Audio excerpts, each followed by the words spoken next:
how you visited this. My name's Matt. I am Amy's older brother. I am Jess, and I'm here to fact check Matt. Say fact or fact? Fact. And I'm her only brother, so I don't know why I said it like that. Anyway, growing up with Amy was always a fun time. She would make me play Pretty Pretty Princess, and then I'd return the favor by making her watch scary movies or hiding under her bed in a clown mask.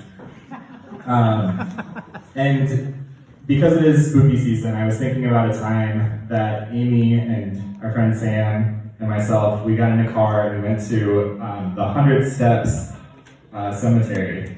And we needed a flashlight to go there, so we stopped at Sam's house, and there's this little Fisher-Price ghost flashlight that we took. And when you would turn the flashlight on, it would go, boo! And the legend of that 100 steps was you would walk up these 100 steps to the top of this cemetery, and then when you got to the top, you'd close your eyes and you'd feel somebody push you forward, and then you'd see the way you were going to die.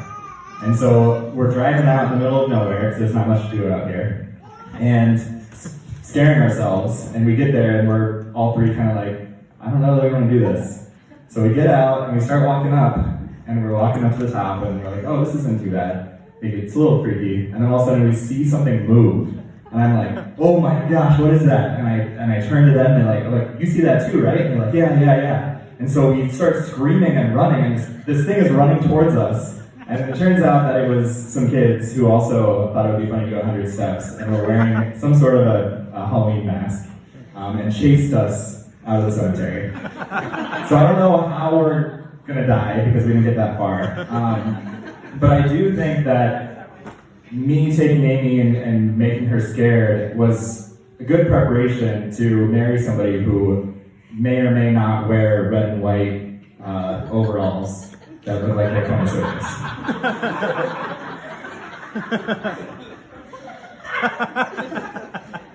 But enough stories about Amy. I think some of my favorite memories about Chris are when Chris and I were in school together. We were in potions class, or wait, I think that might be Daniel Radcliffe. I might be screwing this up.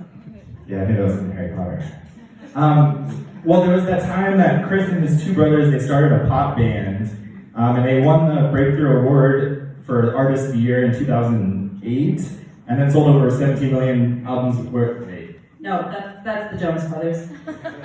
But there was this one time though when Chris and I went to a movie, and we were sitting there, and in the middle of the movie, out of nowhere, he just started, he spit on this guy next to us named Chris Pine. Pretty sure that happened.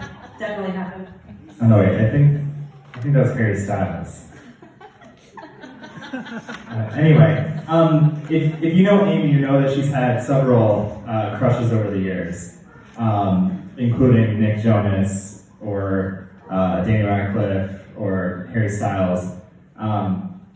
And thinking about all of those obsessions, I think we could call them, those were all men that she was interested in. And I think the thing that's most unique and wonderful about Chris is he is better than any of those people. He's better than anyone I could have ever imagined for my sister.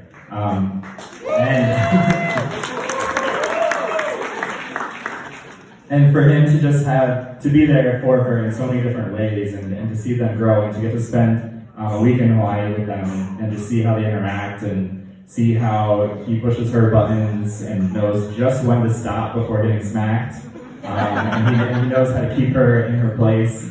Those are all important things in a relationship, especially with my sister. I haven't been in this family forever, but I've been in it a long time. And I see the way that Matt and Amy's parents treat each other, the way that they look at each other, the way that they make each other obnoxiously better people. And the first time that I met Chris wasn't in the greatest of circumstances. There's been a lot of loss in this family. But the way that they look at each other, the way that they make each other better, the way they make each other laugh and smile is something I've never seen. So hopefully 37 plus years from now, we're all hanging out doing this again, talking to each other. Talking to each other. And I think for Jess and I, we both believe that the most important thing in any relationship is to be able to put up with each other, to enjoy doing things together, and to make each other better. And I think that they both do that for each other. They both make each other grow in different ways.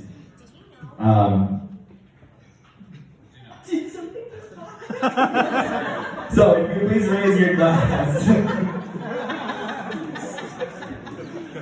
Did anybody hear that? Okay. Raise your glass to the new couple, the Ehmans. May their marriage be full of joy, lots of love, happy memories, support, and many, many more Marvel movies. Cheers. Cheers.